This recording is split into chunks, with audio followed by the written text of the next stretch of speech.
Hey folks, welcome back. This is Chris in Central Pennsylvania with an update on the tariff program that President Trump announced and then suspended yesterday. When he did that, I did a quick video and gave an analysis of what it likely meant for South Africa. And I said that since South Africa had not imposed retaliatory tariffs on the United States, that it's likely that they would have reduced tariffs.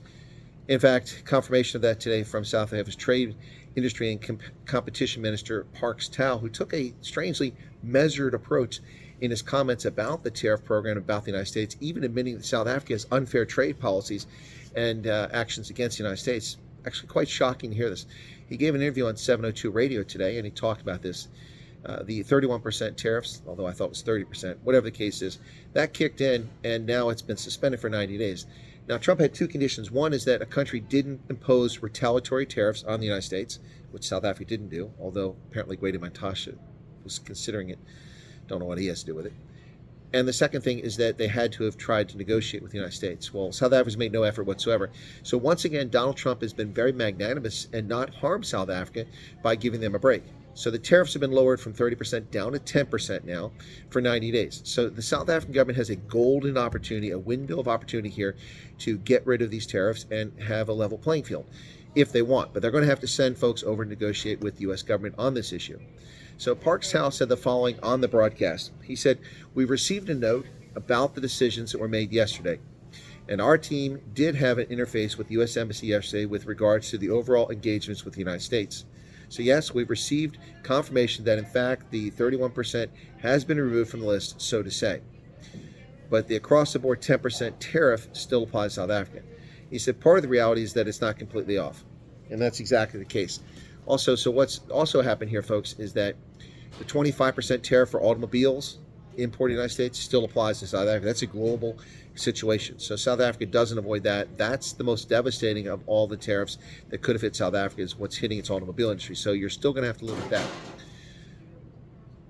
But this also means that essentially the Africa Growth and Opportunity Act is, for now, overruled or abrogated because you have 10% tariffs, and under the Africa Growth and Opportunity Act, those products are not exempted to our knowledge. So South Africa is going to have a tough row to hoe here based on all the stuff that's going on. So when asked about what South Africa brings to the table in talks with the U.S., Parks Tau said that the U.S. wanted an arrangement that was mutually beneficial. And here is the most honest thing we've heard from a South African politician in years. Parks Tau said that they have seen the tariffs and trade structures have been disproportionately skewed in our favor, South Africa's favor. So they would want to have a discussion around that. So what can South Africa talk to the U.S. about? Parks Tau is honest. They have seen that the tariffs and trade structures have been disproportionately skewed in our favor, so they would want to have a discussion around that. That's exactly what they want to have a conversation with. Now, he did mention something else, something that's been kind of moribund of late. He said, "I should say that we already started raising with the U.S. the need to revive the trade and investment facilitation agreement that we have with the U.S., so we're able to normalize issues about trade between the two respective countries." So this would include agriculture and direct investment. It's good that they're finally talking about these things. It's helpful to see South Africa's member of parliament and a cabinet minister actually behave in an adult fashion, which is something we rarely see coming out of the ANC. I'm really not sure how to read this. We've got Parks Tau making rational comments on 702 Radio.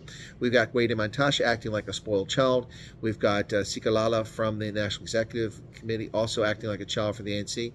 And then Paul Mashatile acting like a complete mampara, a ridiculous fool. So Ramaphosa's been a little more calm in his tone, and now we see Parks Tau acting in a different fashion. And even Ronnie Lamola, who ran around acting like a complete buffoon, talking about the United States for weeks, has suddenly been acting in a much better fashion. So hopefully this portends good things to come from South Africa's government. I don't know if it does, and hopefully we'll see that to be the case.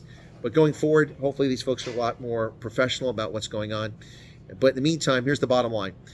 Donald Trump suspended the tariffs for 90 days, and that includes South Africa. Therefore, with the exception of the automobiles at 25%, which will affect South Africa, and the 10% across the board, South Africa comes out much better than they would have been just 24 hours earlier. But going forward, the tariffs are still there. They have 90 days to negotiate a bilateral agreement with the United States. Let's see if they do it, or if they sit on their backside. I think they're going to sit on their backside and not make an effort to actually improve the situation. What say you? Do you think that the ANC will actually send negotiators over to work something out? Japan and South Korea jumped on this right away and sent teams over to the U.S. to get out from under these sanctions because they're devastating to both those countries who rely heavily on their exports to the United States. So, South Africa, what are you going to do?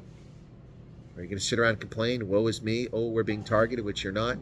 Or are you going to take action? Will you demonstrate true leadership and send appropriate negotiators to Washington, D.C. to work out a deal? These tariffs have nothing to do with the Afrikaner harassment, nothing to do with the ICJ, and nothing to do with Iran. It's everything to do with what South Africa is doing to our imports, and we're expecting reciprocity. So there's the bottom line from Central Pennsylvania. This is Chris, hoping that you have a good day, and good luck with the tariffs, South Africa.